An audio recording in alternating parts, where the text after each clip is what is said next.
Okay, sorry everybody, if I can just ask everyone to please go there. We'll be starting right now. Thank you.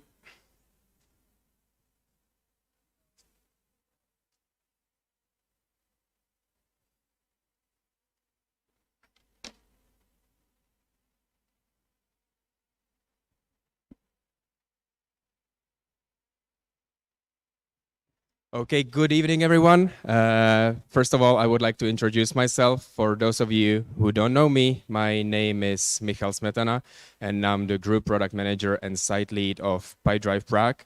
And I would like to welcome all of you that have come here offline to the office itself. It's really nice seeing all of you in the office itself.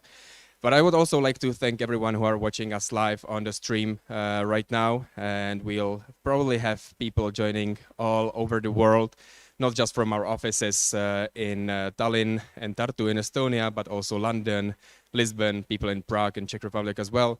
And also my friend who's currently living in San Francisco told me that he's planning on actually watching the event. So we really have a worldwide audience. Now, few organizational things. I can see most of you have already found the drinks, the beer, the food, and everything. So that's the perk of actually coming to the office.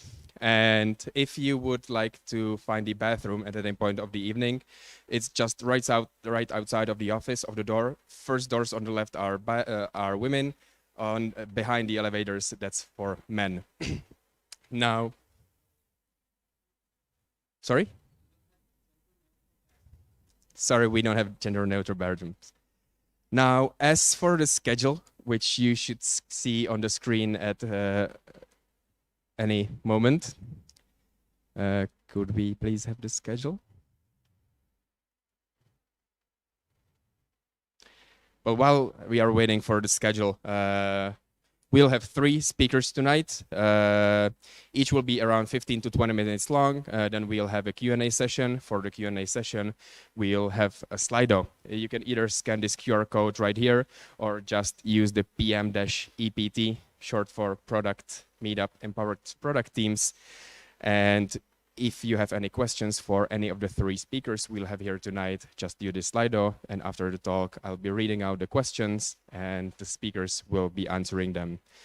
There will also be a longer break between the second and third talk for more food, more beer, and as also bathroom breaks. And now after the meetup, we'll be sending a feedback form. So if you can, please share the feedback with us, because we are doing these meetups regularly, at least every month. So we are using this feedback to actually improve the future feedback. So any feedback is very appreciated. Now, before introducing the first speaker, I would just like to mention why we have chosen the specific topic that we have here today. So it's no secret that it's a reference to Marty Kagan's latest book, Empowered. And it's also something that's very close to us here at Pipedrive. So we wanted to actually organize this meetup around this very specific topic and share the knowledge. So actually we empower more teams to actually move in that direction and move other companies to move in the empowered direction, which for us is kind of the way to go. Now, a quick question, and this is just for the people in the office right now. How many product managers do we have here today? If you could just show that by raising your hand. Okay, a handful. How many of you here today have read the Empowered book by Marty Kagan? That's kind of what I was hoping for. Not that you wouldn't have read the book. If you didn't, please read it. It's really good. But also that most of the things that you'll hear tonight will be kind of insightful for you. So with that, I would actually like to introduce the first speaker of the day, who is Jiří Helmich, a CPO from Mews, who unfortunately couldn't have come to the office today because he's currently on a business trip in London. And just a fun fact, and I need to read this because I would have forgot, is he mentioned that when he's not on email, he spent his time skiing. And this year he was skiing as late as June. He also mentions that on the way there, he had some funny looks from half the Austria in Italy while he has skis on top of his car. So that's a fun fact about Jirka. Jirko, if you're with us, you can start sharing your screen, and good luck with your talk. Thank you, everyone, and I hope you enjoy the evening. All right, I can see people in the room, so if you can actually hear me or see me, please raise your hand so that I have some visual feedback. We can hear you, Jirko. Awesome. Amazing, thank you. Thank you for the introduction. And today, in the manner of empowered product teams, I want to talk about the power of context. I'm Jirka. I'm Chief Product Officer at Mews. I've been with the company for more than 7 years, and I've been running our product that I've actually founded or started as a product department for more than 3 years.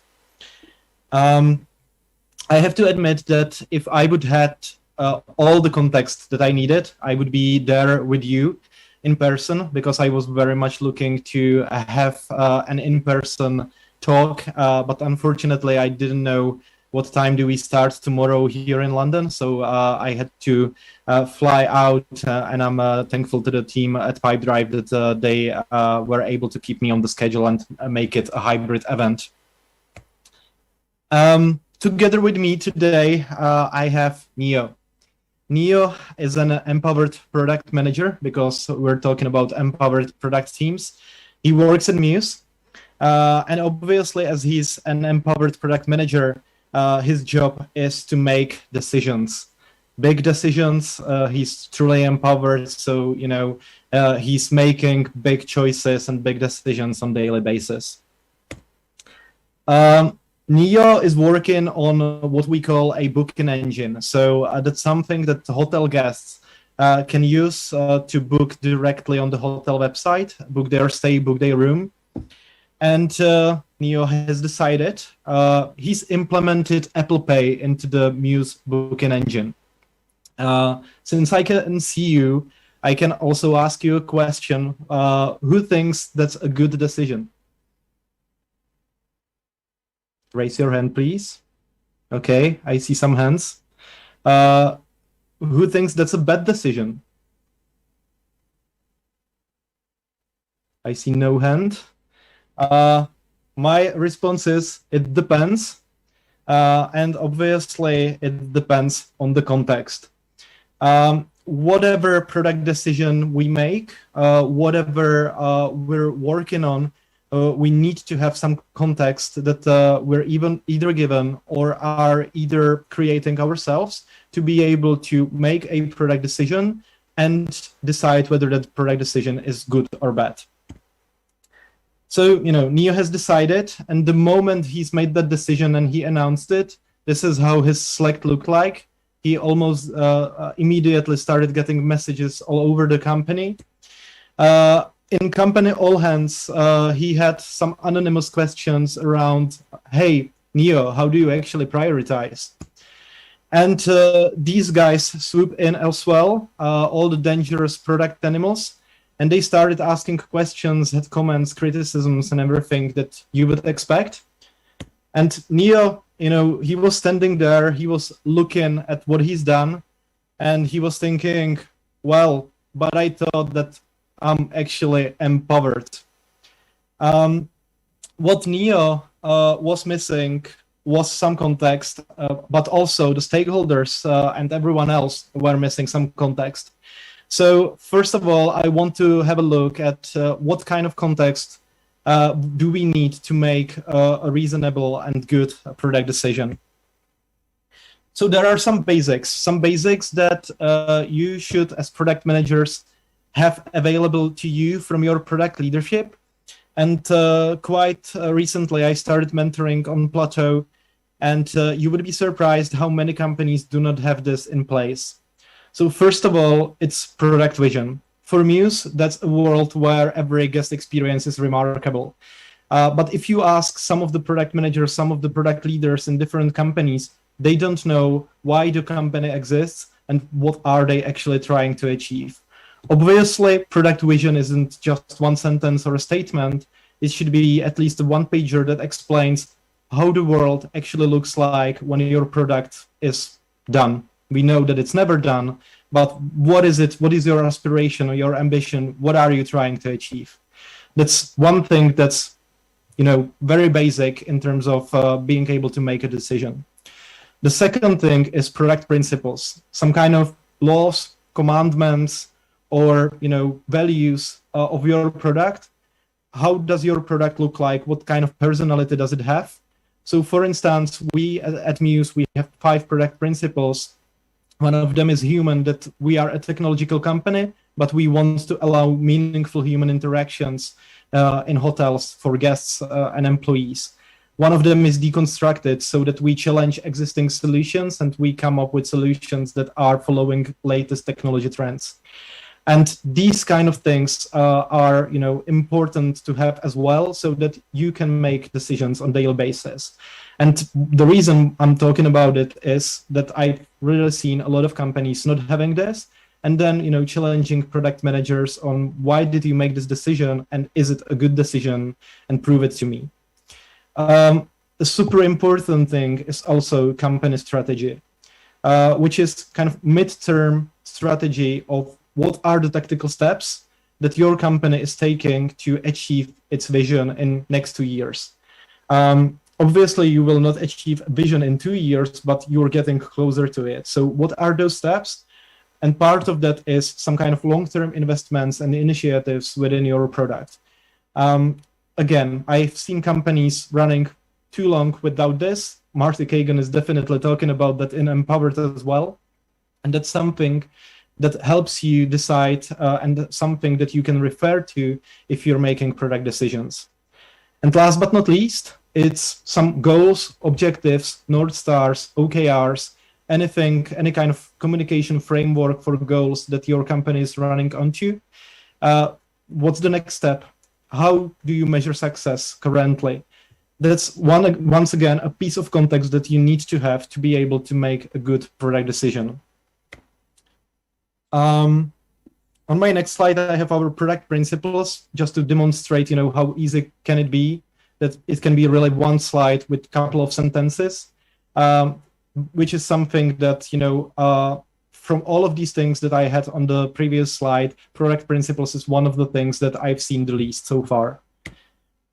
But then there's context that you can be either given, lives in the company, or you need to gather throughout product discovery, which is some of these things. It's support tickets. What are your existing customers struggling with? Are there any legal risks that you need to tackle? Do you have some, if you're a B2B SaaS company as Mews, do you have accounts as risk? Like, is there something that's really painful to your customers and they want to leave? Are you making this better? Are you making it worse? Or actually, is it something that you're not affecting at all? Then obviously, we at Mews, we need to cooperate with our sales team. We need to understand what deals are in the pipeline. And we used to use Pipedrive for it. So we know that product very well. And we need to understand, whether we are actually helping the sales pipeline, whether we are, unlocking some potential, or actually whether we are doing something that doesn't unlock that much potential. That's another piece of context. Then there's market intelligence. What's the competition doing? What's the trend in the industry? Are you catching some wave? Are you just catching up with the rest of the market? And last but not least, and this is like really important part of context that I've not seen for a long time being consistently shared, and that's cost of delay. So, what's the cost of inaction of something different, or what's the cost of you not doing what you decided to do? So, in our case, what would be the cost of not implementing Apple Pay into the booking engine? But also, if we implement it, what are the things that we're not doing, and what's the cost of that delay or that inaction? And also, a very significant portion of the context is user behavior. So, this is example from the booking engine. This is funnel drop-offs, and that's really product usage data. Understanding your user, understanding the behavior, understanding what they do when they are in the product. That's by far the most overlooked piece of context. A lot of companies are churning out features and they don't understand how those features are adopted, how many users are using them, where they drop off, what are they doing when they are in the product.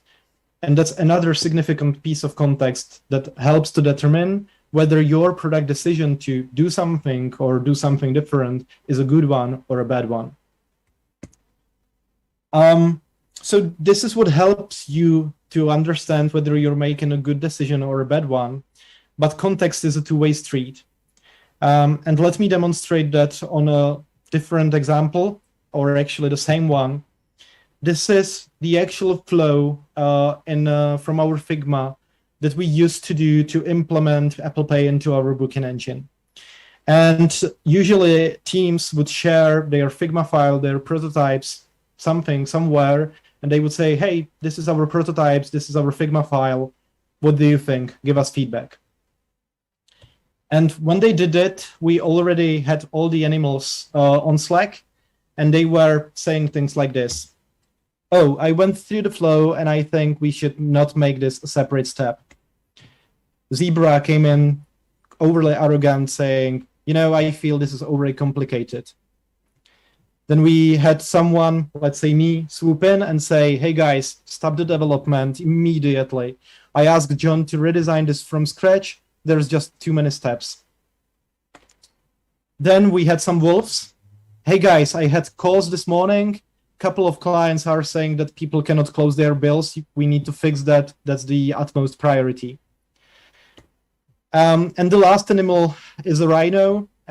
Well, since you're adding a payment method, could we add Dogecoin? Pipedrive hotels need this, otherwise they won't sign a deal. And, you have these comments and questions coming up, and the reality is that, you're standing there and you're feeling that you're dodging all the bullets flying towards you. You're still thinking, okay, like we're empowered team. We've done the work, we've done discovery, and all these things are now coming back as feedback and comments. And the reality is that you need to share some context as well, so that your stakeholders and the rest of the company and everyone understands why you did the prototype and the way you did it, what was driving your decisions. And, the first example was really a high-level decision to build some kind of functionality to hit your goals within some kind of initiative. And this is more about the specific solution that you were coming up with through experiments. And it's still important to share your knowledge to the rest of the company so that they don't have to, use these questions and comments that I've shown as symptoms of not having the context. They will not realize they don't have the context. They will try to get it from you. One of the things is some kind of data baseline. Show them that you're solving a real problem. Show them a chart where the problem is actually visible. And later on, you can use the same charts to show them that you fixed the problem, you solved it. Talk to your users, guests, customers, to get some qualitative insights. If you're not doing that, please start. It's super valuable information, but you are most probably doing that. Some of the most interesting insights that you've learned, try to share them proactively throughout the process, but also when you're asking for feedback, share them as initial context to what you've built or what you're building. As well as quantitative insights, any kind of significant data, significant metrics, indicators, what you've found out throughout the discovery. Also, you need to think about some technical limitations and legal limitations. There are things that you cannot do because it would be too complex, it wouldn't be legal, it wouldn't be GDPR compliant or anything like that. And that's something that, other people in the company do not know. And customers, if you're trying to those prototypes with them, they do not know that as well. So that's, again, a piece of context that is great to share. Obviously, if you're running experiments, that's the piece that's supporting your decisions the most probably. So share the results that are significant to what you're asking the feedback for. But also, gut feelings. I see too many product managers going in a data-driven way. But if we would be able to go data-driven fully, that would mean that we are automating product managers. We still want people with experience. We still want people who had some gut feeling, who have an opinion. And it's okay to make a decision based on your feelings and opinions, but it's super critical to be transparent about it and saying, this one is on me. I have that experience. I am completely full aware of what I'm doing. I don't have evidence for it, but with this one, it's very cheap to trust me, and let's just go with it because it's faster. So, just to put it into perspective, behind every question and comment, there's just a missing piece of context. Something that someone would want to know from you, or something that you would want to know to make a better decision, and something that you don't know, and that's why you're making that comment or why you're asking that question. So I want you to take away from this talk just one thing, basically, and that's give context, ask for context, and refer to context, because in summary, that's what's empowering. That's what's making you fly. Context is power. Thank you. Okay, thank you very much, Jirko, for your talk. And now it's time for the questions. So right now we have 3 questions. So in case you have any other questions, anyone in the audience or anyone watching us online, please use the QR code or the code here and to use the platform so we actually manage the hybrid experience in a meaningful way. So unfortunately, we cannot make it work in such a way that the audience would be able to ask the questions live. So the first question here is, Jirka, are you using any frameworks to evaluate the impact of your decisions? And if yes, which ones and how? Yeah, so far we're using something very simple, and that's we're trying to compare and contrast the different opportunities that we have on the table, and we compare and contrast them relative to each other. So from all the opportunities that we have, we just try to place them on as simple as value/effort matrix, and we just try to compare between each other, what's the best that's out there. Ultimately, I think need to be an expert on your product, and all these frameworks and all these tools are tools for you to visualize, to make it more simple for you to decide, and maybe tools to communicate, because even plotting the opportunities on the matrix and sharing that matrix as a context is very much helpful when you communicate your decision. But I don't think there's a framework or a methodology or a formula that would be able to do the job, because there's just too many factors that we have to consider as empowered product teams. Okay, thank you for your answer. Let's move on to the next question. Hey Jiří, could you please describe the processes for sharing context in Mews? In my personal experience, it's a rather challenging area to cover properly.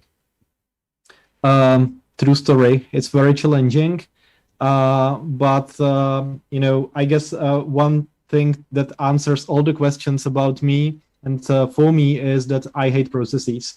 I truly believe that culture is much stronger and much better than a process. And sometimes we need processes to make things scalable. But you can do, a super diligent process, and that doesn't replace the culture. So it's really something that you need to coach, mentor, you need to remind, you need to make sure that everyone's sharing context. One tool that we started using, that our product marketing manager has came up with, is what we call a birth certificate. So throughout the work on the initiative, we have this document that's living together with the whole life cycle of an initiative, and we share the context in the document, so that throughout the discovery and development, all the informations that are available are shared in one place, because that then helps the sales teams and the customer teams to understand the context that we have. But that's really just a tool. Context sharing is a communication discipline. So ultimately, you need to make sure that when you're communicating, you're sharing context. Definitely makes sense. And let's follow up with the over information question that we have here. How to not waste time by giving too much context so it becomes noise. Can you share more on this topic? Well, I guess if you're sharing too much, people will tell you to, pardon my French, shut up. Because you will be sharing information that no one's reading, no one's watching, no one's listening to. And it's part of the craft to understand what's a valuable content and context to your audience, adjusting the message to the audience. I think I see from the questions that this is right on spot because it's a difficult discipline, but there is like no silver bullet. That's really something that you need to coach actively. Okay, and we have time probably for one last question, so let's go with the one from Daniel. How do you work with feedback coming from multiple sources, and how do you make sure the voice of the highest paying customers don't overcome other feedback? Yeah, that's a very good question. First of all, I don't think that the voice of the highest paying customer should be somehow diminished. I'm not saying that you should be a feature factory for your highest paying customer, but for instance, in our case, our highest paying customer is the customer who's the most aligned with our vision. So we actually have a very tight cooperation with them, and they understand the nature of the partnership, that what we're building is actually not what they're requesting, but we're solving their problems in a way that's scalable and usable for all our customers. So that's, I guess, one thing, to choose your customers and partner with them, if that makes sense. And the second thing is, we, from tooling perspective, we started using Productboard to nurture our insights. And we are using Dovetail as a user researchers repository. We're combining those two tools. But I guess, we went through different stages. We went through stages where we said, okay, like whatever's coming, sales department, customer department, please, aggregate that feedback and they give us an aggregated form. But that's a version where you're losing a lot of feedback. Then there's the other extreme where you're, getting all the feedback and you are not doing anything else than responding to feedback. But right now we have some kind of planning framework that, let's say, framework or activity that we're going through. And we actually look at the insights we gathered from customer interviews. We also use user voice to capture customer feedback through a feedback portal. And then we ask our employees from customer department or customer facing departments to submit lean UX canvases, to work on them in a team up manner, where they will talk to each other. They will understand what are the biggest needs for the customer base that they know, and they will submit a lean UX canvas to help us understand or help us navigate the noise, because you're right, it's very noisy, and the lean UX canvases are trying to help us understand what's the loudest noise in the room. Okay, thank you, Jirko, very much for the question. Unfortunately, we have run out of time to be able to stay on schedule. So thank you very much for your talk. Thank you for participating in the QA session. So big round of applause for you. Thank you, guys. And now, both for the people watching us live and for the people here, we'll have a short, about 4-minute break. So don't go on eating too much food. We'll be starting in about 4 minutes with our second talk. We just need to make sure to transfer from the remote speaker to an offline speaker, who'll be Martin from Productboard.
Hello, hello. Just a quick note. We'll be starting in about 1 or 2 minutes. So if you would start gathering in the all hands area, that would be great. Thank you.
Okay, so let's continue with the event. So we are right now gathered here for our next presentation. And for this, we have our guest speaker from Productboard, Martin Matuš from Productboard, who's a group product manager there. And a fun fact, and I actually remember this one, I didn't need to... Hello, everyone. Can I just ask everyone to calm down? You know, we are starting the second talk. Thank you, thank you. So, you know, as I was saying, a fun fact about Martin is that he picked up a new hobby during the pandemic. And that is actually, he started brewing beer, which he still does to this day. So, you know, maybe you can catch him up after his talk and maybe you can arrange some beer tasting or something. Yeah. Awesome. So without further ado, Martin will talk about deadlines are here to stay. So thank you, Martine, and Awesome. Good luck with your talk. Thank you, Mikola.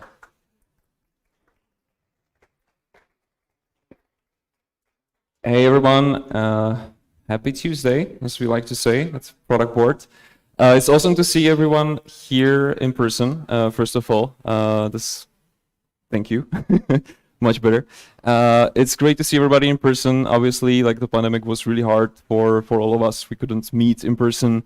We couldn't speak with each other at events like this. So this is awesome to see everybody here. Thanks for coming. Thanks Pipedrive for organizing it. It's awesome to be here and to talk about one of the topics that like definitely most of the product managers talk about, at least today, empowered product teams. Hopefully some of them get to experience that. We'll talk about it in a second.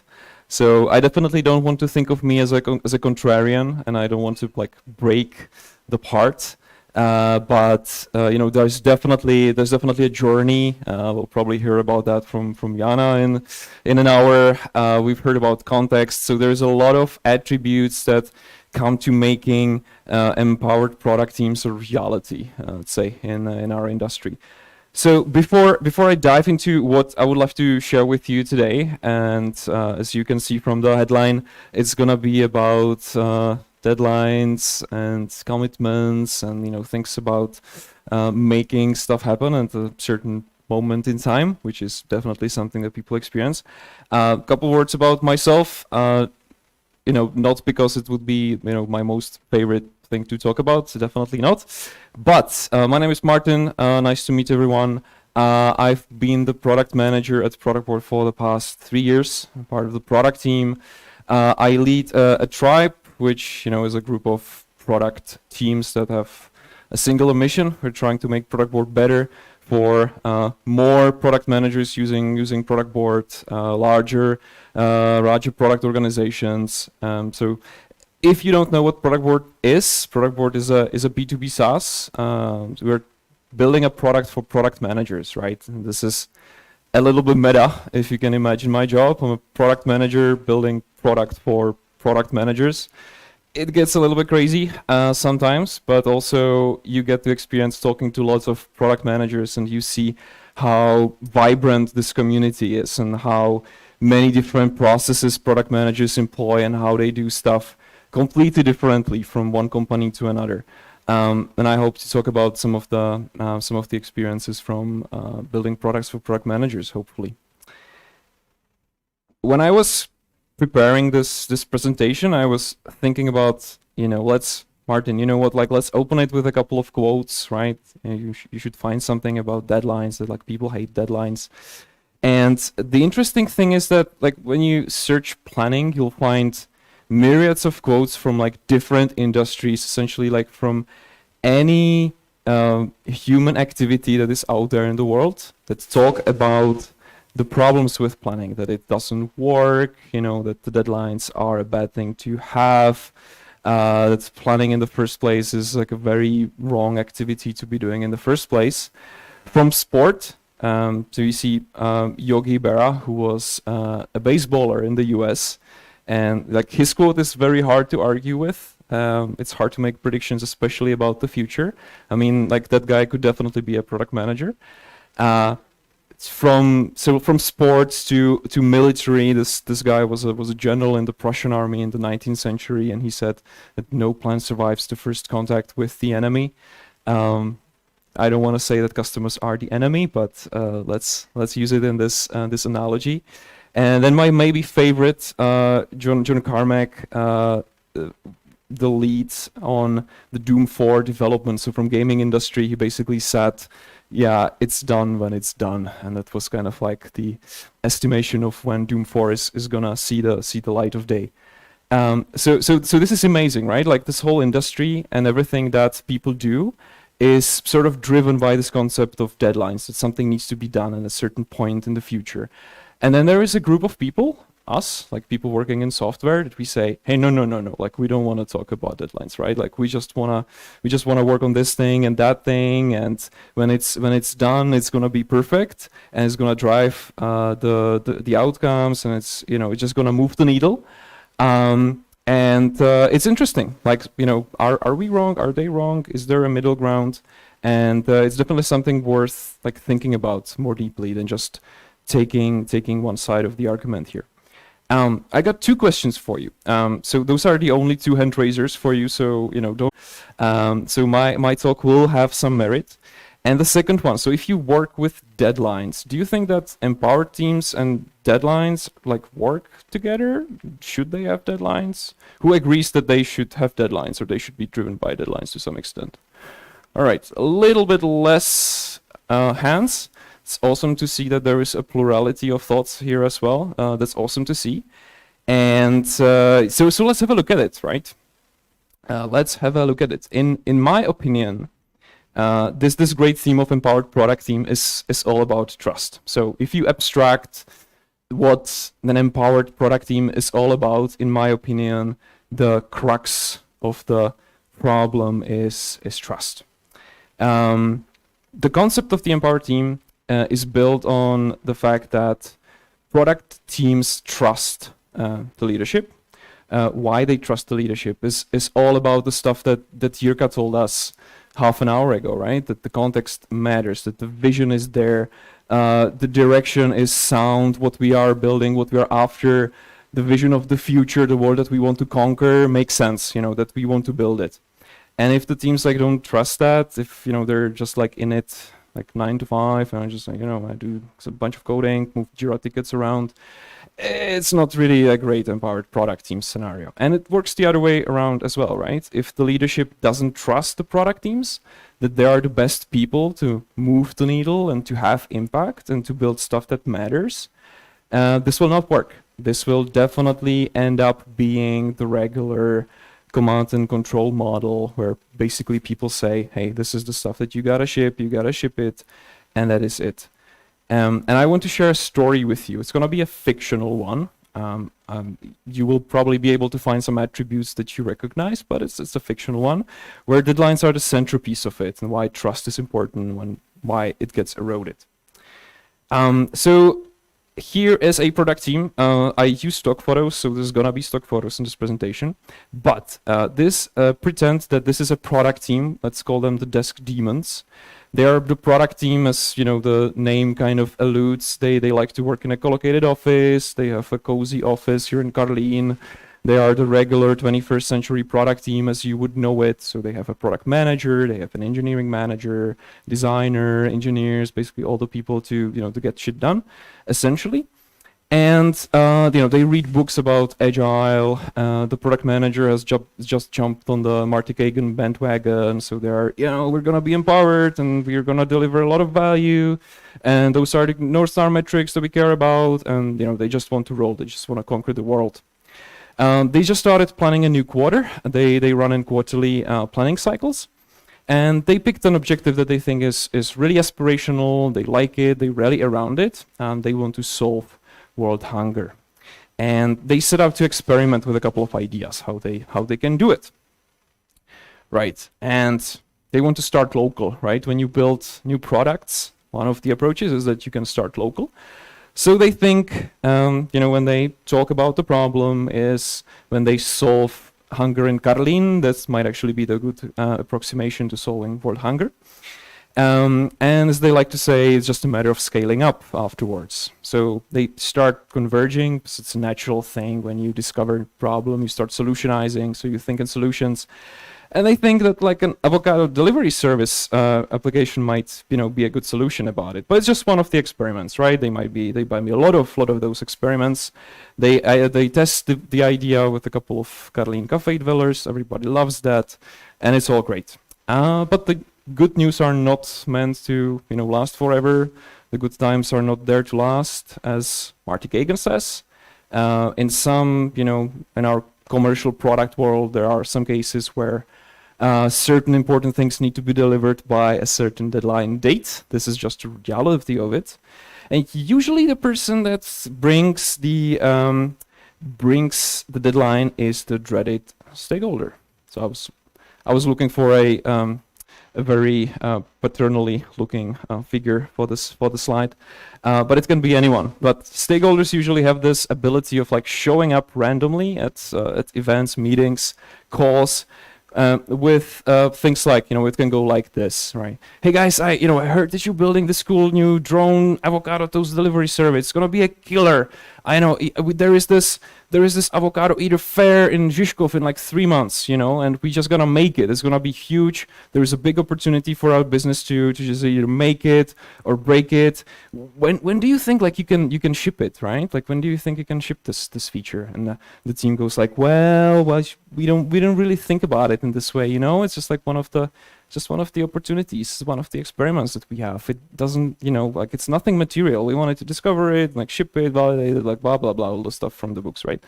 And like he was, yeah, but like this is really important. I mean, like in 3 months you can probably do it, right? And the PM or somebody from the team, but it's most of the time PM who's in the call says, yeah, man, like we're not so sure, but maybe, right? And ladies and gentlemen, this is the moment and the team doesn't realize it, but they just made a product commitment and they don't realize it. And they will say, hey, we never did that. We never committed to anything in the future discussions. There wasn't anything like that.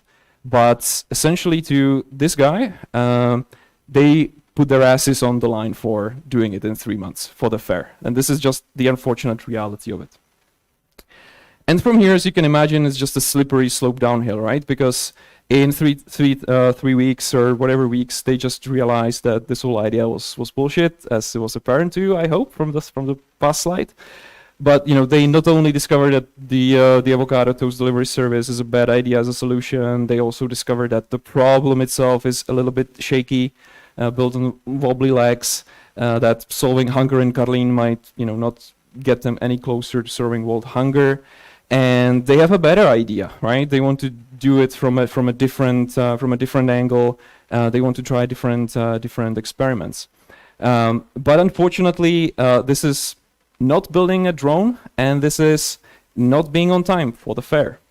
So when they talk to that stakeholder, they go like, but are you nuts? Like we already have these big avocado guys like lined up, right? They're coming and they want to see the drone. I mean, there needs to be a way that we can build it, that you can ship it. There are like 2 ways. One is my favorite. The first one is, I will talk to your head of product. We can reprioritize, right? Like we can do something else.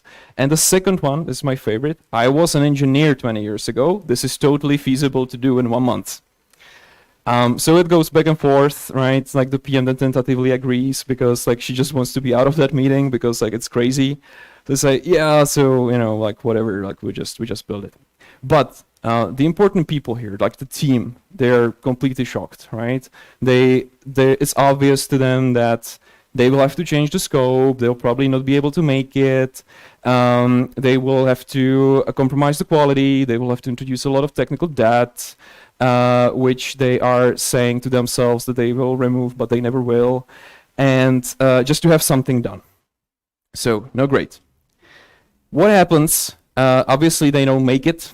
Obviously, they never manage to build anything, and they never have anything to show for all their effort at this fair. And the whole company considers this as a problem. This is a problem. So we didn't deliver on time. This is a problem. And they blame the product team for it. They say they are extremely slow. They are still in discovery. We have no idea what that means, but they keep saying that they're in discovery. Like we don't really know what's the output of it, what's the outcome. They're like probably doing it wrong. And after all, it was their solution in the first place. They told us that they want to build it, and they told us that they're gonna make it in 3 months. So don't blame us for that. It's the team's fault that they didn't deliver it. And Desk Demons, on the other hand, they are, completely derailed, obviously. They think that, if the leadership lets them to do what they wanted to do, they would be driving outcomes, they would be much, much better where they are today. And, they think, the leadership is a bunch of no-goods, or they might use some stronger terms. And this is an extreme situation, obviously, but those things happen, and this has detrimental effect on the team's health.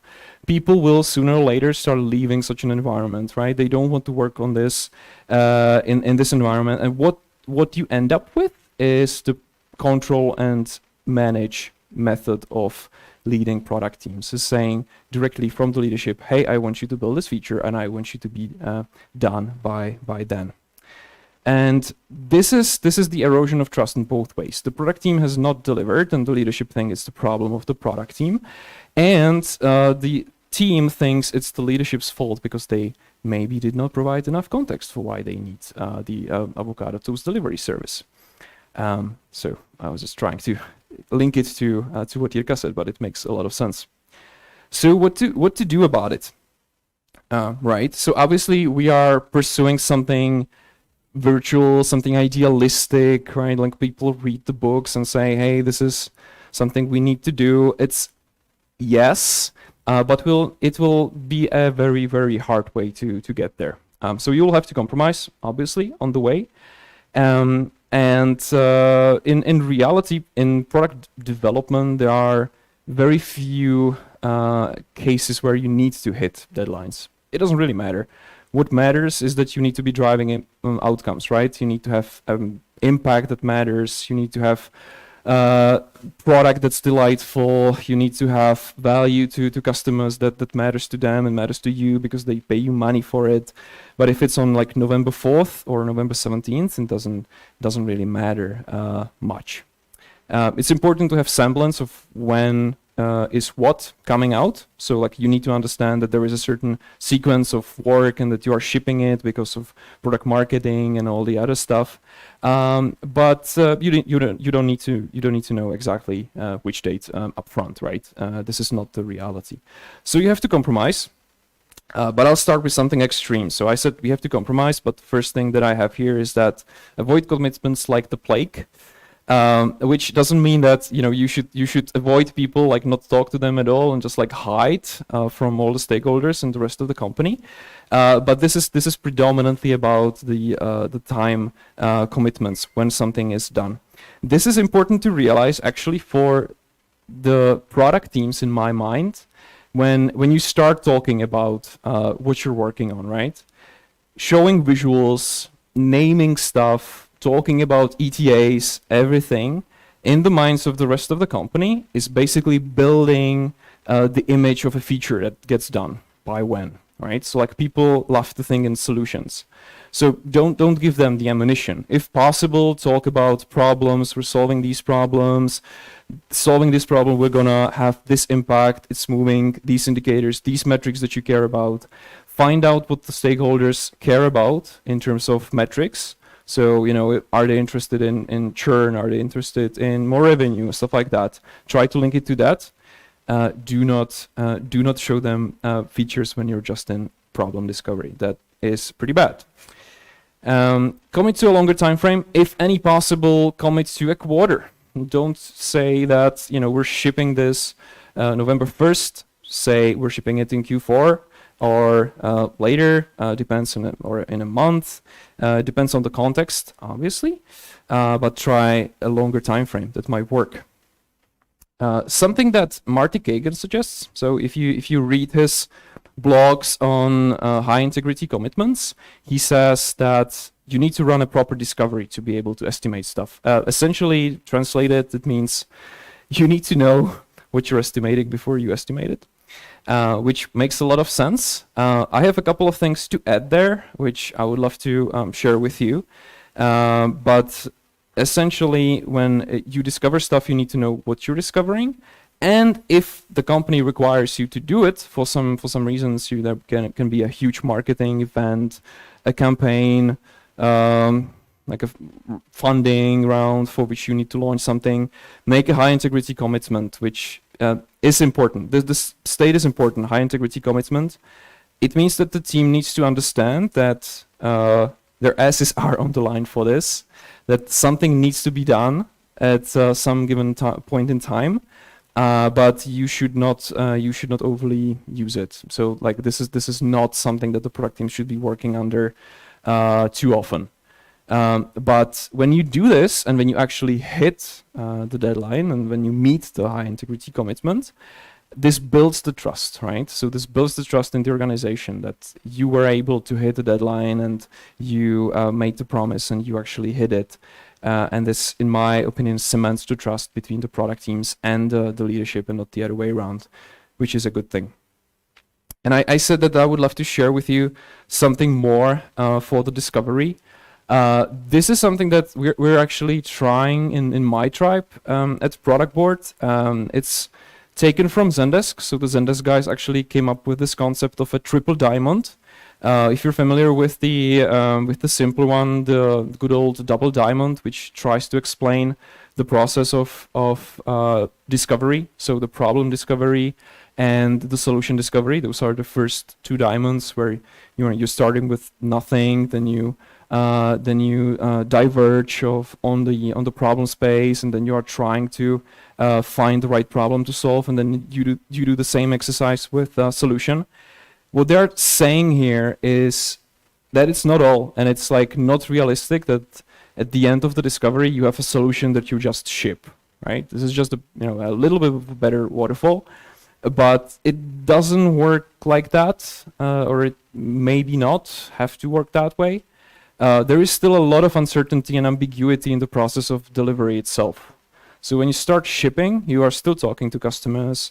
The product team still discovers new things while they're building the stuff. They might not even have the opportunity to, see the code, understand the technical aspects of it, and they might be coming up with new stuff that they want to ship into the product, and that's the uncertainty, and that's diminishing over time. But it's still there, and you're still gonna work with it. So even if you finish the discovery and you're trying to estimate something, bear in mind that stuff will probably slip, and you have to realize whether it's important to work with it or not in your organization. Why I'm sharing this picture also is that it's a really good artifact for you to talk to the rest of the company, to your stakeholders, to be transparent about the process, because it will help you drive the discussion around, we don't know when it's gonna be done, because there is uncertainty. And with it, I would love to leave you at that, and happy to answer any questions if we can do it in Slido. I don't know how to do it. Thank you. Don't worry, we'll do it. Thank you.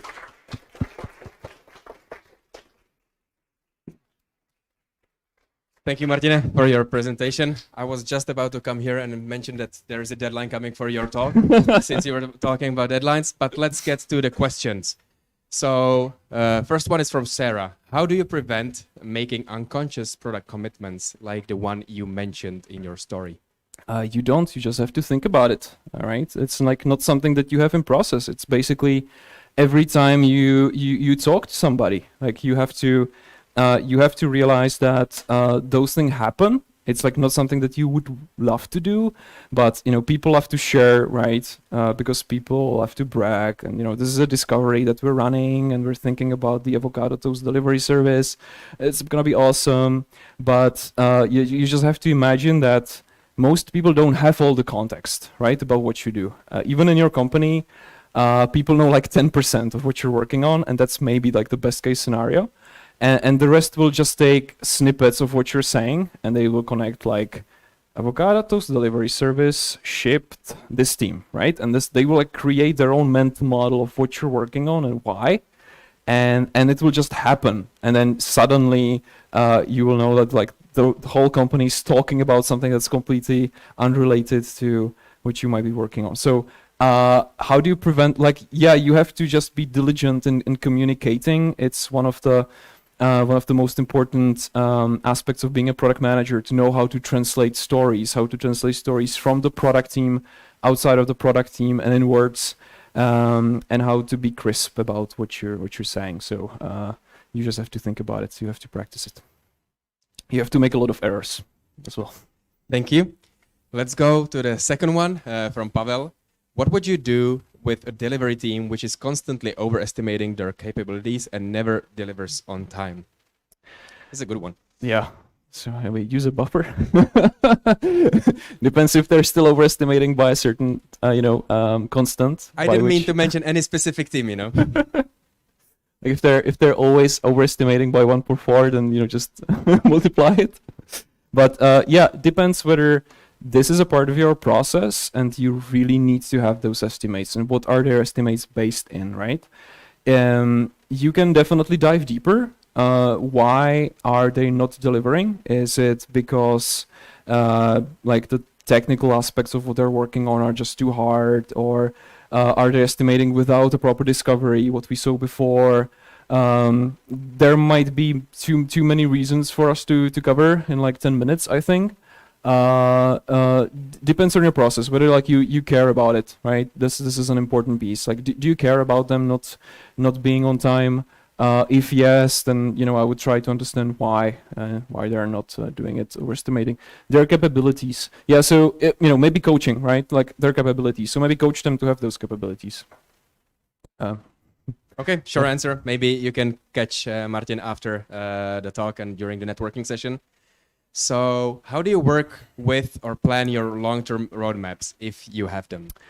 Yeah, it's a great question. So obviously we use Productboard for roadmaps. So a plug, that's nice. You have to understand what is the time frame where you can plan sufficiently well, right? For some companies it can be a year. For some companies it can be a sprint. It depends on the maturity. It depends on where you are in the process and what works for you as a company. We long-term, I would say a long-term roadmap for us is a year, which is essentially it's like a pipe dream, not Pipedrive, but pipe dream.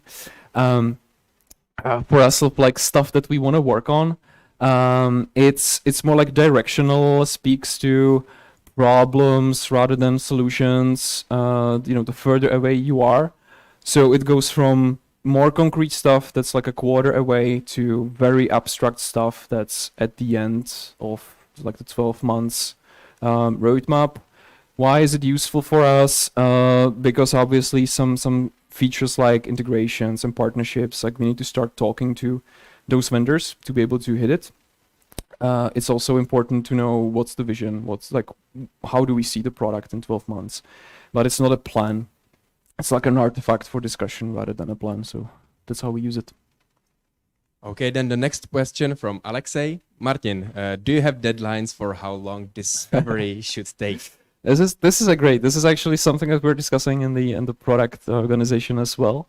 Right now, we don't have deadlines, I would say. I think we have guidelines for how long a discovery should be. it depends. I hate this answer, but it's like everybody keeps on saying it depends. But it kind of really does on what kind of problem are you trying to solve and how much context there is in the organization, in my opinion. So if there is a lot of context in the org that you can just read or listen to or speak with people who know like what's the problem, they've done discovery in the past, and it can be really short. It can be also very long. It depends. Like you can see that I'm not seeing any patterns, right, in my discovery. So I need to do a deeper one. I need to rethink it. Not really. We don't have deadlines for how discovery should take. A short answer. We have guidelines that it shouldn't take a quarter. Okay, and we are a little bit behind schedule, so let's do one last question, the one from Matt. If the executives don't have trust to product managers or have lost the trust, how do you rebuild the trust and introduce this empowered way? Yeah, that's a great question. I think there are a couple of exits, like how to leave the situation. One of them is to leave the company, obviously. But if you want to rebuild the trust, like you have to start with some outputs or some outcomes that are successful, right? Like you have to show that this is my track record of successes. Like you wanted me to achieve this. It can be smaller. I succeeded, and you have to build your case slowly back up that the team can deliver. The team delivers something that customers and stakeholders care about, and from there, in my opinion, you can start going into the direction of a empowered team back again. But it's gonna be huge. Depends whether the executives or the company as a whole lost the trust because of the lack of capabilities. So maybe the team is junior, then it's probably easier, or they lost the trust in the concept of the empowered product team at all, and then I would probably change my company if that happened. That would be easier. Okay, thank you, Martin, for your answer. And I can see my colleague Jaana was like hand gesturing very actively because actually her talk will be mentioning a lot about an answer to this question. Awesome. But we will have to wait a little bit for this question. As I mentioned, we'll have a longer break, but we are a little bit behind schedule. Let's have about 25 minutes for a break. So let's start the third talk and the last talk by Jaana at 8 p.m. And again, thank you, Martine, for the talk. Thank you for the Q&A. Yeah. Thank you. And see you everyone here at 8 p.m. And for the guys watching the live stream, we'll resume at 8 p.m. as well.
Hello, hello. I'm sorry.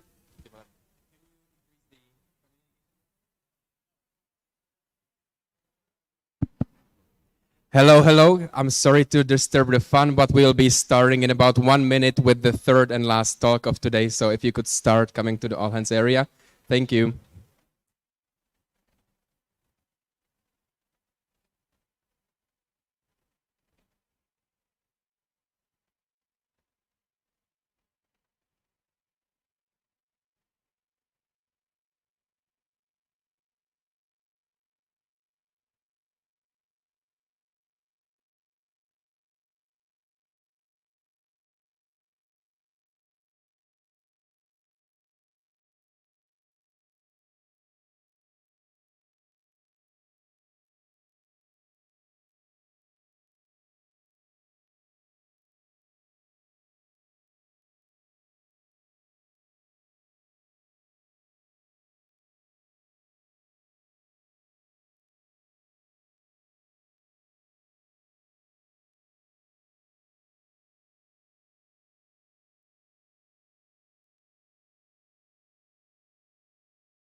Okay, I still see people in the community kitchen. I know that I'm like the police here this evening, but we have a schedule to attend to. So unfortunately, we'll need to start. So if you could come here. Don't worry, in about 30 minutes, the talk and the Q&A session will be over and there'll be plenty more time for more beer, more wine, more drinks, more food. So don't worry about that. So, without further ado, and I need to stand around here to be actually seen on the live stream. And I need to go lower. Sorry about that, people on the live stream. I'll go here. So, without further ado, I would like to introduce my friend and colleague Jaana, who came all the way here from Estonia to speak about the topic world-class product teams don't happen overnight. And when I was asking about a fun fact about Jaana, it was actually about the journey to here to Prague itself. So Jaana flew here from Estonia. Originally, she was supposed to come through Warsaw because for some reason there is no direct flight between Prague and Tallinn. Like, tell me about it. I've been there for 12 times already and it's a nightmare to travel there. But her flight got canceled, so she actually traveled first to Berlin, then to Vienna, and then to Prague. On the way back there, she's supposed to fly through Warsaw again. So to be able to speak here today, she will have visited 4 countries. So like that itself, it deserves like a round of applause.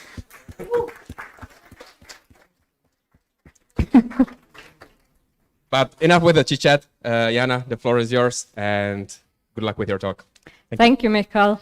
Hey, I'm Jaana, as Michael said. And yeah, I have found the most productive way for visiting 4 countries. Just do a lot of detours. So my talk today will be about the fact that world-class product teams don't happen overnight.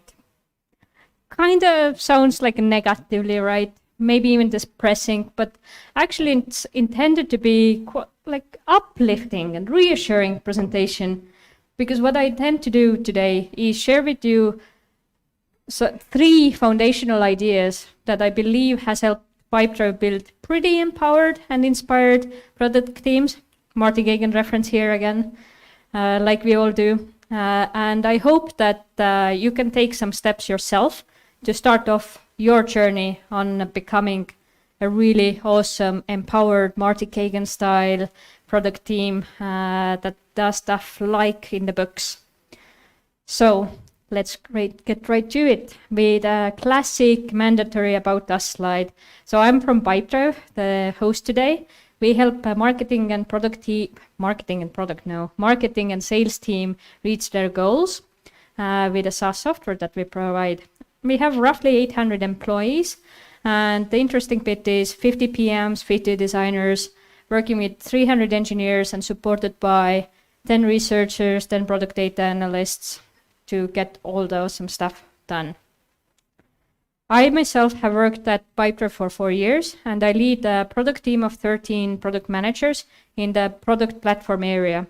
So what we do is build reusable components for most, like to develop any product or feature so that our product teams can really focus on that unique product value and get to market faster and not have to worry about the boring stuff, you know. And by using the unified platform that we develop, we can also ensure consistent user experience and across all products and features.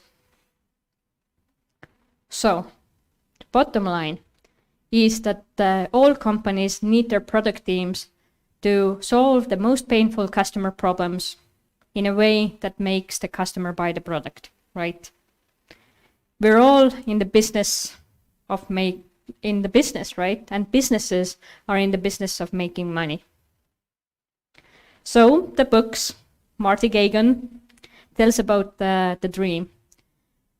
To make that happen, it's about setting up missionary product teams that are empowered to discover and deliver the best ways to solve customer problems. And this is to oppose to leaders just coming in and saying exactly the right thing to do and build, right?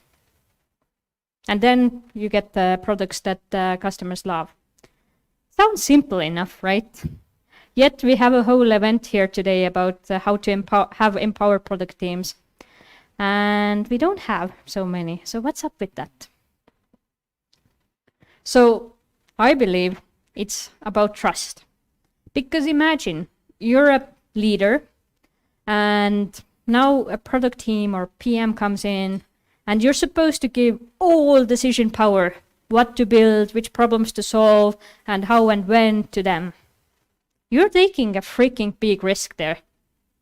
That needs a lot of trust, right? And trust is hard. And trust me, as I say, that this is something that I struggle with. Okay, not struggle, but I go through with every single PM that I hire. In the beginning, they come in and they're like all these ideas, and I'm like listening. It's like, yeah, but did you consider this and then also that? Then it's a struggle. But what I've realized is that once you understand where the decisions are coming from, the context, keyword that we've learned today, and you trust the process that they use to come up with these decisions, the trust comes easy. It's like, yeah, I have seen this process work countless of times before, so it's easier to trust. So, how do you build that trust? Our way of brainwashing our employees. Okay, it's onboarding. So what we have seen is that what works is that you need to infuse, like sync the new PM into as much customer data, the company history and story, customer interviews, data, the conversational research, the numbers, everything, so that the PM would get to knowing as much as you know as soon as possible, right? To get to the trust faster. So we actually start the brainwashing, on board, already in hiring. So our hiring process actually already introduces you, the new hire, how we work. Then we spend in our onboarding, when the person is actually hired, like almost a day explaining where we're coming from, the company story, what it's all about, because we believe once you understand the past, it's much more easier to understand why the direction is as it is, right? Then, can you imagine? We spend 1 week training every new employee, especially product managers, on our product, like what features it has, how it works, what it does, what it doesn't, and all that. And that's actually is about every single hire at Pipedrive. And then it gets more specific for product managers. We have a playbook of very specific things that every single PM goes through that helps them to be infused in the delivery and discovery methods that we have learned that we work and trust the results of. And then eventually they get into their problem space. They get to understanding who is their persona, what is the problem and solution space that they're working in. So I know half of you are thinking that, yeah, Jaana, but we're not hiring like 2 PMs a month like you do. What do I do with the people I already have?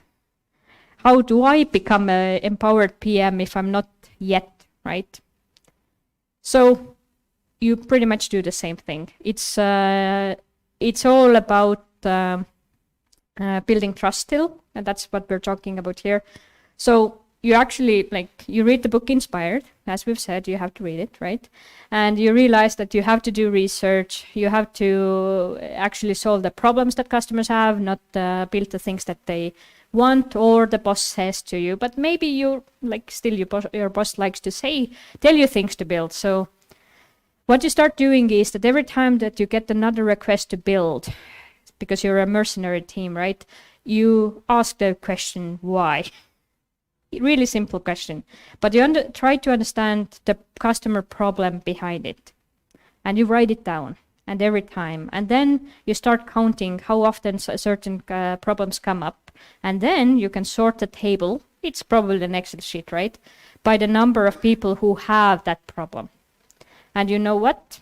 When you pair it together with explaining where you got this data, how many conversations, how many sales conversations, how many cool old-timers you've spoken with, then you can really have an empowered conversation with your leaders that, okay, you're telling me to build this. Okay, I understand the problem behind it, but you know what? This is literally the first time I've heard it in the last year. These are the other 17 things that are above it with 100 requests, 200 times. Are you sure that this is the very next thing? And I would challenge you to come and say that, yep, still gonna build that single thing. Maybe every now and then it does happen, but this is definitely will get you closer to becoming a more empowered team, or the team that you have. And you know what? Trust works, and this process works. In 3 months, most of the PMs that I've hired know 80% of what I know about the area. And they're coming up with ideas and insights that I have heard as well. They're getting into it, right? The trust is growing. And in 6 months, I start hearing new insights from them that I've never heard before. My second foundational idea is about teams. Because, as you all know, PM alone does pretty much nothing. So, and if we read the books, then the books tell us to have empowered product teams, not empowered PMs, right? So how can they really be that? So they should be responsible and accountable for the same results, right? Sounds legit. How can I be accountable something that, I don't know, Michal commits to or decides? That doesn't sound reasonable, right? We should be as a team. But how can we do that? We need to make decisions together. For common goals, and we need to make decisions together. But how can we make decisions together if we don't work together? If it's the throwing the ball over the fence, which is like, hey, designer, I'm ready with my spec. Can you make a wireframe? And then the designer is like, hey, engineers, here are the wireframes. Can we get the time estimate? You can't have common decisions and common goals like that. You need to involve your PM, the designers and engineers early to really be on the same page to make decisions together, be accountable for these decisions. And if you take anything from my speech today, then that's the most impactful step that you can take. Stop making decisions on your own as a PM and start making them together with your engineers and designers. And I have a third foundational idea that can help you on your journey to become more empowered. But for this, I need you to come with me on a time travel trip. So here you can roughly see how our teams have evolved over the years. So around 2016, we had red product team and blue team.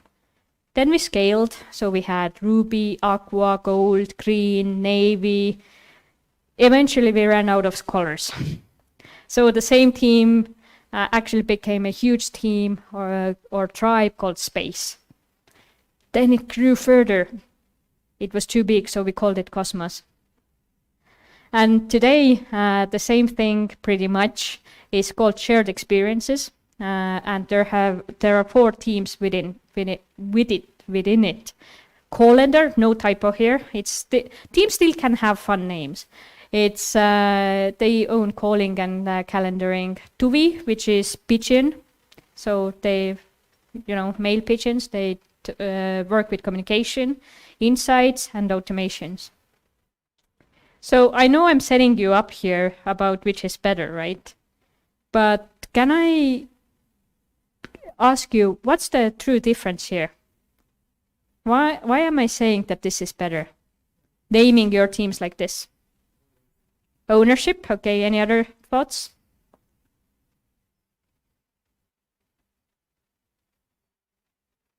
So I would argue it's purpose. And it's super simple idea that, hey, name your teams that is similar to their purpose, but I've seen it in action.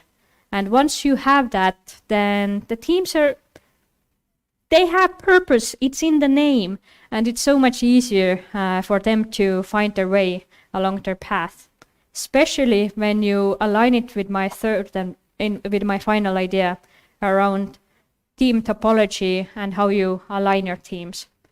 So actually here you see a very simplistic but accurate representation of our product organization, where each of the boxes here is step in our strategy. It's like you can take your finger and say, yeah, that's step 5 in our vision and strategy.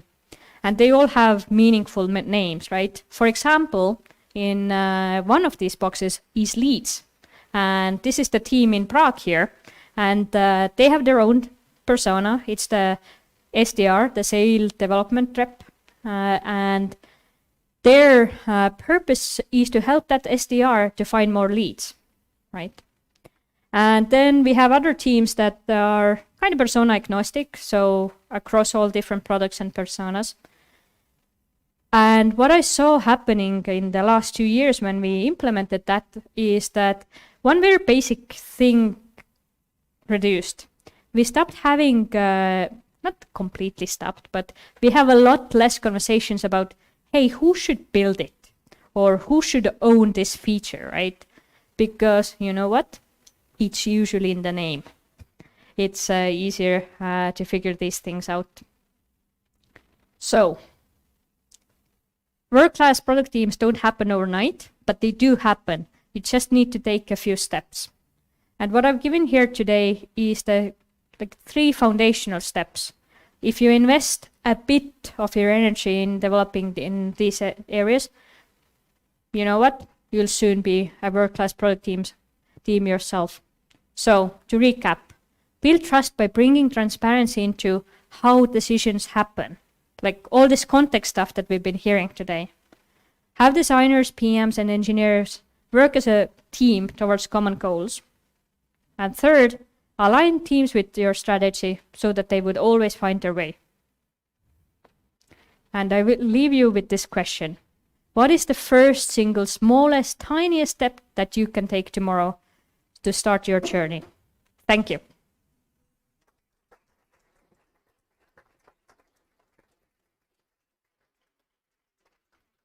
Thank you, Jaana, for your presentation. I'll just go around here. Hopefully Let me just stand here. Yeah, you stand on the bottom. Yeah, I'll just stand here. So thank you for your presentation again. We have 2 questions, but guys, if you have any other questions, feel free to add them as we pursue the Q&A session. The first one is from Maria.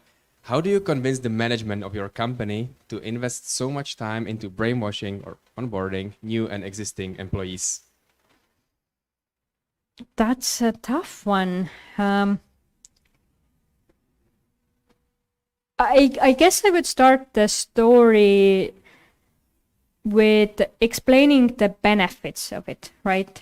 It's like, do you want, like, if your manager would take a trip from Tallinn to Prague, then would they like their pilot to have some training beforehand, or just shoot from the hip? Because that's pretty much without this context and onboarding, the PMs would do that across like a process of a year, blindly discovering some of these things. But what we do is really have focused training, and it pays off much faster. Okay, makes sense. So let's take the next question from Martin. What are the specific steps you need to take to come from individual teams, red, blue, etc., to purpose-driven teams? Whatever I tell here, it's probably like one of those stupid drawing tutorials where they tell you how to draw an owl, which is like draw a circle and then eyes and then draw rest of the owl, right? But I can try with some highlights, right? So, and it's some assumptions. If you have red, blue, and green today, then probably they're feature teams, so they're owning different things there. So, and I used to work in it. So I was one of the last color teams. Our color was void, the absence of colors, because there literally were no more colors to have. And what I started then to find a purpose for my team was that I did card sorting. I just took all the features that we had and I tried to figure out how they group together and what's the story behind it, and started developing it from there. So that's one thing. If you are trying to do it locally, like try to find the why behind the features you own, group them, and then you can build the story behind it. And then what I can tell you this is that it never will be perfect. I know on slides the pictures look very good, but even like in my one team, it's like one team is owning like security and or permissions and visibility, and you get the theme, right? And then search. It's like doesn't fit. So it never is perfect, but yeah, that didn't help at all. I don't know.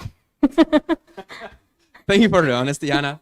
But no, just to continue, maybe I can refer to that a little bit more. Like every journey is different, and like for example, like when the Spotify development framework was all the craze, like I don't know, 3-4 years ago, and then you started hearing companies, Pipedrive included, we have tribes and missions as well, to talk about like implementing the development framework and all of that. It never works in a way that you can just like one-to-one implement anything that someone else tells you. Like you always need to understand the underlying problems, why they chose a specific framework for their area, for what they wanted to solve, and implement it in your own. So we actually have the tribes and missions framework here at Pipedrive, inspired by Spotify, but it wasn't taken one-to-one from what Spotify has. It's inspired by that, but actually implemented in such a way that it helps Pipedrive solve the problems that we had. And it's also always evolving, right?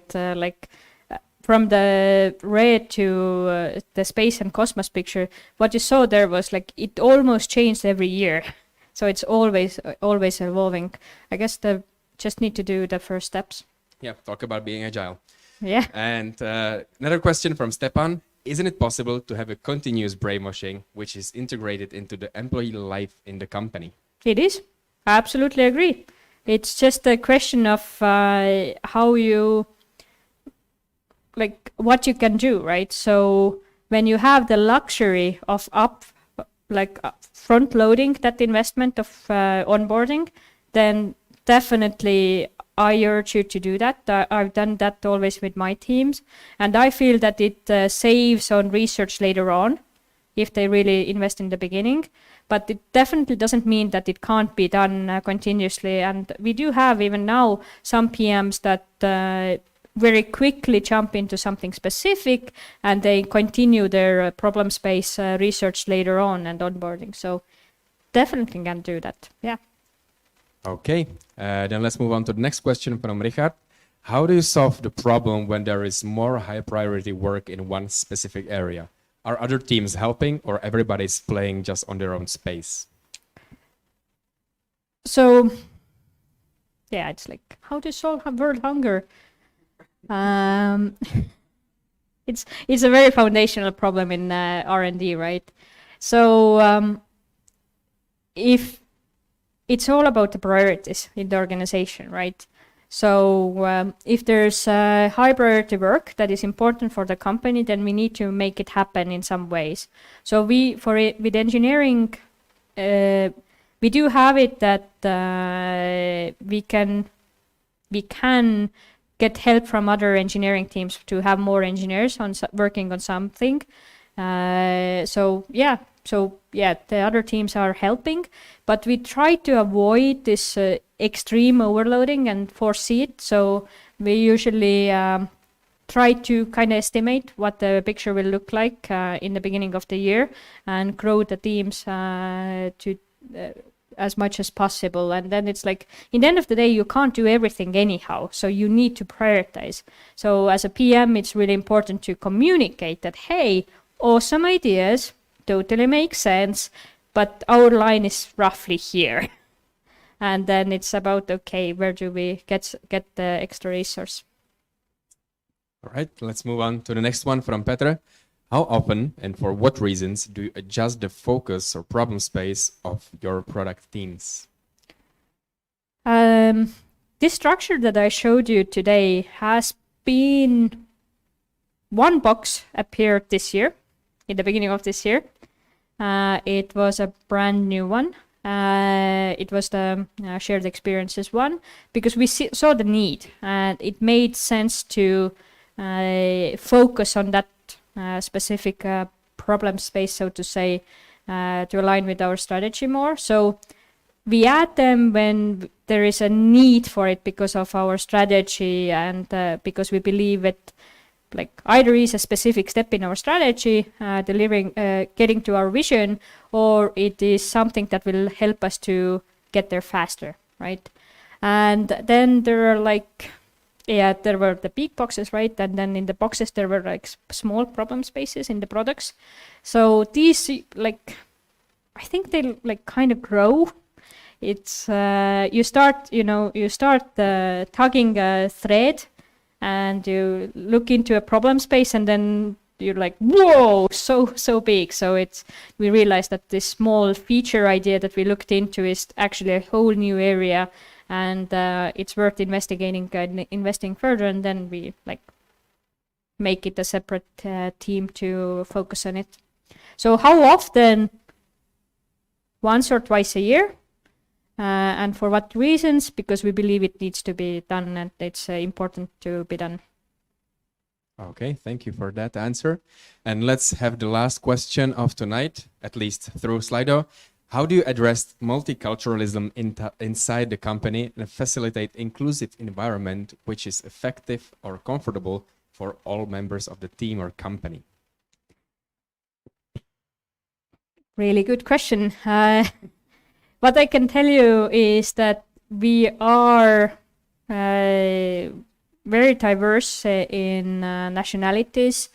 We have people all over the world. 50 plus at the moment. 50 plus. I think, so in my team of PMs, I have 13 PMs now.